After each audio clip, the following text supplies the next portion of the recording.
Good morning sa inyong lahat. I-share ko lang sa inyo kung paano gumawa ng molasses. Kasi yung iba nagtatanong kung saan makabili o kaya walang mabilhan.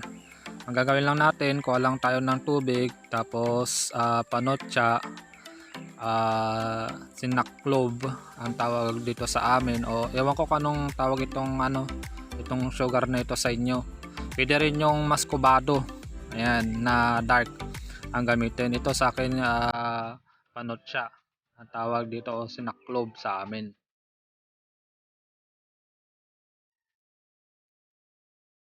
So yan, dinurog ko yung sugar na ito, panotsa, sinaklob. Ayan. Ewan ko sa ibang lugar kung anong tawag. Sindan lang natin.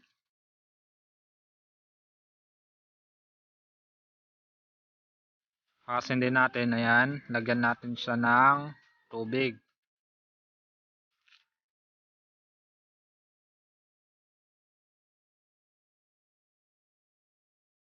Ayan, may tubig na. At ilalagay natin ito, sinaklob. Ito nabibili sa palengke. Ginagawa ito doon sa mga malalagkit na kanin. Yung mga kakanin sa amin tawag. Marami sa palengke ito doon sa mga nagbebenta ng buko. Mayroon din mga ganito sa mga nagbebenta ng buko sa bayan, sa inyong lugar. Tanong nyo lang ito. Baka mas mura pa sa inyong lugar, so mainam o kaya mas kubado. Ayan. Kung wala kayong mabibilhan, gagawa tayo ng sarili nating molasses. Halo-haloin lang natin siya hanggang sa matunaw sa tubig. Ayan. Kumulo na siya. Pagkatapos na kumulo, makita natin hanggang sa lumapot siya. Makita nyo ano na siya, molasses syrup. Ayan. Ganyan lang yung paggawa ng molasses kung wala kayong mabilhan na molasses. Ayan, black molasses. Itong gagamitin natin para sa mushroom. Ayan, black molasses. Para sa mga walang mabilhan, at least pwede kayong gumawa sa inyong lugar. Mas maganda yung mga ganito kaysa doon sa mga asukal na brown o kaya puti. So, ang gawin ninyo, yung panutsa o kaya yung maskobado. Ayan, ang gamitin natin kaysa sa brown sugar. Yung brown sugar kasi na-process na yun eh. Ayan. Yung sinaklob o maskobado, ano yun, sa tubo kasi yun na wala pang nahalong chemical. Yan, may mga ano pa ito, minerals. Yan, so, ganyan lang yung gawin natin at magkakaroon na kayo ng molasses na sarili ninyo. Pag malapot na siya, ayan, wag naman yung sobrang lapot. Nasa inyo na kung gaano kalapot. So, basta ano siya, medyo malapot siya. Ayan. Napakadali. Kayang-kaya nyo na, ay kayang-kaya nyo itong sundan. Ayan, black na siya. Medyo malakas lang ng konti yung apoy niya para medyo may kumitim siya. Wag na yung sobrang lakas kasi aapaw yung ano niya pag sobra ng pag malapot na siya, aapaw siya yung bula niya. Ibig sabihin malapot na yon pag umaapaw na yung kanyang bula.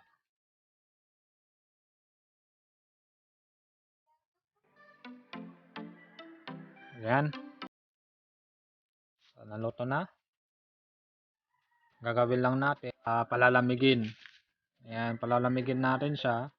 Pag malamig na, ilagay natin siya sa bottle. So, ayan, black molasses. Para sa mga nagtatanong, at least meron naman kayong mga ganitong sugar sa inyong lugar, pwede niyong gawing molasses syrup. Yan, black molasses. Ito, sasalin na natin. Medyo malamig na siya. Sasalin natin siya sa bottle.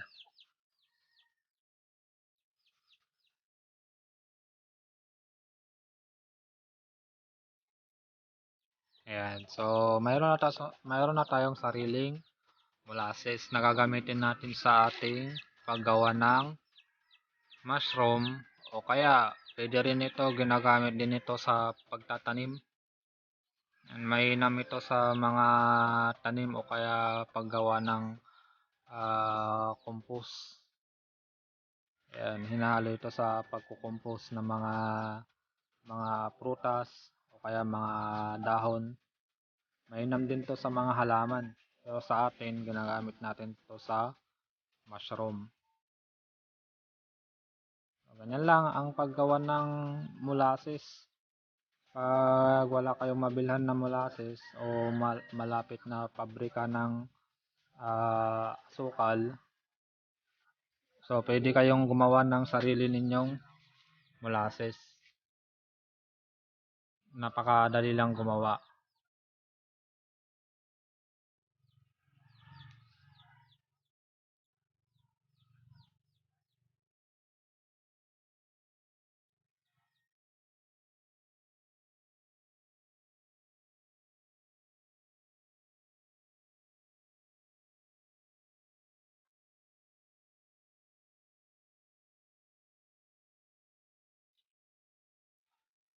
Ayan, nasalin na natin.